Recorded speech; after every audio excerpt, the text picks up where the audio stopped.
लॉजिक्र 2 mark विशिष्ट प्रश्न उत्तर प्रश्न हेउची विषम व्याप्ति काहाकू कहा जाए। ठीक अछि 2 नंबर विशिष्ट प्रश्न विषम व्याप्ति एहार सठिक उत्तर समस्त धूमवान वस्तु बहिनीमान किंतु समस्त बहिनीमान वस्तु धूमवान कहवा ठीक नुहे। अनेक क्षेत्र में बहिनी थिले भी धूम न थाए यथा विद्युत चूल्हा हीटर। ठीक अच्छे विद्युत चूल्हा हीटर ओ तप्त लौहपिंड बहिनीयुक्त हेले मध्य धूमयुक्त नुहे।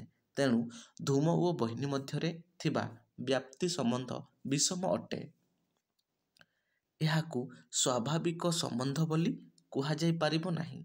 एठारे बहिनीर व्याप्ति धूम अपेक्षा व्यापक तेणु व्याप्तिर व्याप्य ओ व्यापक सम विस्तृतियुक्त होई नथिले ताहाकू विषम व्याप्ति कुहा जाए। ठीक अछि।